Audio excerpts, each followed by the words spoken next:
अस्सलाम वालेकुम नाज़रीन, मैं हूँ आपका मेज़बान आशिर अज़ीम ख़ान। फ़ाबिया लाए रब्बिकुमा तुकज़्ज़िबान। मेरे नबी पाक सल्लल्लाहु अलैहि वसल्लम और उनकी आल पर लाखों करोड़ों दुरूद व सलाम। कुदरती वसाइल कुदरत की अनमोल नेमतों में से एक है। ये गैस ही है जो हमारे चूल्हों को जलाए रखती है। हमारे घर की रोशनियाँ जो बिजली के ज़रिए हम तक पहुँचती हैं वो भी तो ज़्यादातर गैस ही से बनती हैं। फिर सनतों को ले लें, वो भी गैस और बिजली से चलती हैं। सवाल ये पैदा होता है, क्या हम इस नेमत खुदाबंदी की कदर कर सके? इसका जवाब नफ़ी में है। माजी में कसरत से और शायद अब भी किसी हद तक सुबह के जलते चूल्हे रात को बुझाकर सोने का रिवाज यूँ था कि माचिस की तीली ना इस्तेमाल करना पड़े। यह हमारी लापरवाही का नतीजा है कि आलमी तौर पर अब हमें खबरदार किया जा रहा है कि हमारे गैस के भरे कुएँ तेज़ी से इख्तिताम की जानब रवां दवा हैं। अमेरिकी इक़्तिसादी नशरियाती इदारे ब्लूमबर्ग के मुताबिक तेज़ी से बढ़ता गैस का आलमी बहरान पाकिस्तान में रोशनियां बंद करने का बायस बन सकता है। ब्लूमबर्ग ने यह इंकशाफ भी किया कि पाकिस्तान अब LNG दरामद करने वाले 10 बड़े ममालिक की फहरिस्त में शामिल हो चुका है।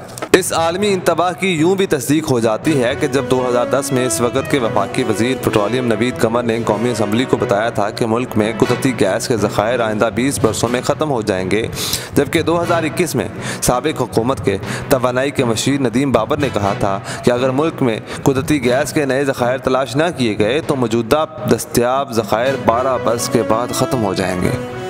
माहिरीन के मुताबिक मौजूदा गैस के ज़खायर 2033 तक ख़त्म हो जाएंगे। हमारे लिए लम्हा फ़िक्रिया की बात है। इससे बढ़कर ये कि बकौल साबिक मशीर बराए तवानाई पाकिस्तान का सिर्फ तवानाई दरामद का बिल 16 अरब डॉलर है, जो हमारी मजबूरी दरामद का 40% बनता है। पाकिस्तान की गैस की कुल तलब 6 बिलियन मकाब फीट है, जबकि हमारी मुल्की पैदावार 4 बिलियन मकाब फीट है, जिसकी वजह से हमें 2 बिलियन मकाब फीट गैस बाहर से दरामद करना पड़ती है। नदीम बाबर ने तशवीश का इजहार करते हुए कहा था कि दुनिया भर में तवानाई की पैदावार के लिए कोयला इस्तेमाल किया जाता है, जबकि हमने 10 साल पहले तक ज़खायर होने के बावजूद कोयला तवानाई के शोबे में इस्तेमाल ही नहीं किया। थर में हमारे पास कोयले के वाफिर ज़खायर के बावजूद अभी तक हम सिर्फ 17% बिजली कोयले से बना रहे हैं। अब हमें ख्वाब गफलत से जागना होगा, अपने आप को बेदार करना होगा, क्योंकि पाकिस्तान में दिन ब दिन मकामी गैस के कम होते ज़खायर और बैनुल-अक़वामी मंडी में तेल और गैस की कीमतें बढ़ती हुई हमारे मालियाती निज़ाम को मुतासर कर रही हैं। गुज़श्ता दौरे हुकूमत में आलमी मंडी में तेल और गैस के बढ़ते नरखों का इदराक करते हुए मुल्क में कोयले से तेल और गैस की पैदावार का एक मनसूबा बनाया गया था, जिसके तहत थर के कोयले का इस्तेमाल में लाकर इससे तेल और गैस पैदा करने की कोशिश की जाएगी, क्योंकि इससे पहले पाकिस्तान में सिर्फ 660 मेगावाट बिजली कोयले से बनाई जा रही थी, जबकि इस मंसूबे के तहत मुल्क में आइंदा साल कोयले से 2000 मेगावाट बिजली पैदा की जा सकेगी। साबिक़ा हुकूमत के वज़ीर आज़म के मामले खुसूसी खालिद मंसूर ने एक और बयान में इस मंसूबे पर रोशनी डालते हुए कहा था कि ये एक बहुत बड़ा और दूररस नताइज का मंसूबा है। ये 2029 तक मुकम्मल हो जाएगा।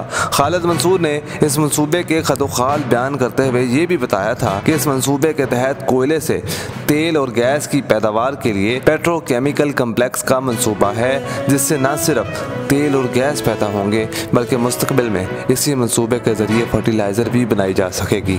जहाँ तक पाकिस्तान में कोयले के ज़खायर का ताल्लुक है तो हमारी कुल पैदावार का 90% हिस्सा सिर्फ सिंध में थर से हासिल होता है, जिससे बिजली पैदा करने के मुख्तलिफ मंसूबे पहले से ही काम कर रहे हैं। इन ज़खायर की मालियत का अंदाज़ा BBC की उस रिपोर्ट से लगाया जा सकता है कि थर में 175 अरब टन कोयले के ज़खायर मौजूद हैं। ये ज़खायर 50 अरब टन के तेल के बराबर हैं, जो सऊदी अरब और ईरान के तेल के ज़खायर से भी ज़्यादा हैं। इस तरह ये ज़खायर 2000 ट्रिलियन क्यूबिक फीट गैस के बराबर हैं, जो पाकिस्तान के मौजूदा गैस के ज़खायर के 68 गुना ज़्यादा हैं। जहाँ तक कोयले से गैस और तेल बनाने के मंसूबे बारे माहौलियाती आलूदगी का ताल्लुक है तो इस बारे अगरचा बहुत सारे माहिरीन है उसे माहौल दोस्त एनर्जी करार नहीं देते, लेकिन बेशतर माहिरीन दुनिया के कई ममालिक की मिसाल देते हुए, जिनमें से चीन भी शामिल है, कहते हैं कि कराची के एक माहिर तवानाई सैयद अख्तर अली के बकौल कोयले और तेल से गैस और माहौलियाती मसाइल तो पैदा होंगे, लेकिन थर का मामला मुख्तलिफ है क्योंकि थर एक रेगिस्तान है जहाँ आबादी बहुत कम है,